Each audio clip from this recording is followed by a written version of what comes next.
அனைவருக்கும் வணக்கம். தெய்வீக பலன்கள் சேனல் சார்பாக தங்களை அன்புடன் வரவேற்கிறோம்.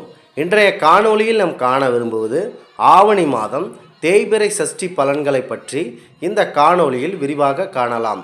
வாருங்கள் காணொளிக்கு செல்லலாம். மறக்காமல் ஒரு சப்ஸ்கிரைப் செய்யவும். முருகப்பெருமான் வழிபாடு செய்வதற்கு சஷ்டி திதி மிகவும் உயர்ந்த நாளாகும். அதிலும் தேய்பிறை சஷ்டி நிறைய விசேஷங்கள் உள்ளன. சஷ்டியில் விரதம் இருந்தால்தான் பெண்களுக்கு அகப்பையில் குழந்தை பேறு கிடைக்கும் என்பது பழமொழி. ஒவ்வொரு மாதமும் பௌர்ணமி முடிந்து 6ஆம் நாளாக வருவது தேய்பிறை சஷ்டியாகும். இந்த தேய்பிறை சஷ்டியினால் மனம் சார்ந்த கவலைகளை விரதமிருந்து முருகப்பெருமானை நினைத்து உருகினால் உங்களுக்கு நீங்கள் நினைத்தது நடக்கும்.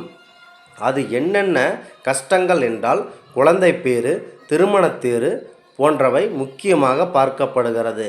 இந்த நன்னாளில் குழந்தை வரத்திற்காக ஏங்கி காத்து கொண்டிருக்கும் பெண்கள் விரதம் இருந்து அந்த பழனி ஆண்டவன் ஆன முருகப்பெருமானை மனமுருகி நீங்கள் வழிபாடு செய்திட மற்றும் உடலில் ஏதேனும் நோய்கள், உடல் குறைபாடுகள் நீங்கி குழந்தை வரம் கிடைக்கும் என்பது பல ஆண்டு காலமாக மக்கள் அனைவரும் கடைபிடிக்கப்பட்டு வரும் பெரும் நம்பிக்கையாக பார்க்கப்படுகிறது. அதிக நாட்களாக வியாதியில் நாம் பாதிக்கப்பட்டு இருப்போம். இந்த விரதத்தை தொடர்ந்து கொண்டே வந்தால் அந்த நோய்கள் படிப்படியாக விலகிக் கொண்டே விடும். அதில் அதிக அளவு செல்வமும் கிட்டும், வெற்றியடையும் யோகமும் நமக்கு வரும்.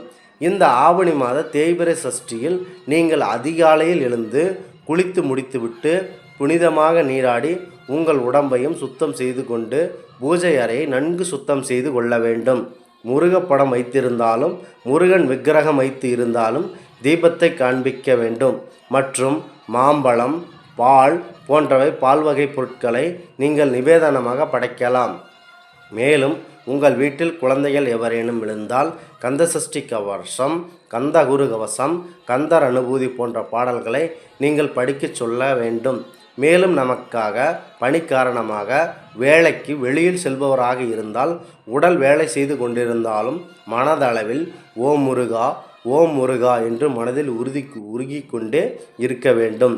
மேலும் ஆமிச உணவுகளையோ அல்லது தீய எண்ணங்களையோ மேலும் போதை சம்பந்தப்பட்ட பொருட்கள், புகைப்படம் இந்நன்னாளில் தவிர்த்துவிட வேண்டும். மேலும் கெட்ட எண்ணங்கள் மற்றும் உணர்ச்சிகள் இல்லாதவாறு அவர்கள் இந்த தேய்பிறை சஷ்டியில் விரதத்தை கடைபிடிக்க வேண்டாம். மேலும் உடல்நிலை சரியில்லாதவர்கள் ஒரு வேளை ஆகாரம் மட்டும் எடுத்துக்கொண்டு இந்த தேய்பிறை சஷ்டியை நீங்கள் கடைபிடிக்கலாம். நாங்கள் கூறும் இந்த முறையில் நீங்கள் தொடர்ந்து கொண்டே விரதம் இருக்க வேண்டும். முருகப்பெருமானால் அவர் மென்மேலும் நம்மளுக்கு வெற்றியும் செல்வமும் அவர் கொடுப்பார். உங்கள் வாழ்க்கையில் வெற்றி பெற தவறவிடாதீர்கள். இந்த தேய்பிறை சஷ்டியை குழந்தை பாக்கியம் தரும் முக்கியமாக பார்க்கப்படுகிறது. இந்த விரதம் இந்த தேய்பிறையில் நீங்கள் விரதம் இருந்தால் திருமண தடைகள், குழந்தை பாக்கியம், நமக்கு பகைவர்களால் தொல்லை ஒழியும், நோய்க்கடன் பிரச்சனைகள் தீரும். இந்த தேய்பிறை சஷ்டியில் விரதம் இருந்தால் கைமேல் பலன் கிடைக்கும். இந்த தேய்பிறை சஷ்டியில் விரதம் கவலைகளை நீங்கிக் கொள்ள சந்தோஷத்தை தரக்கூடியது.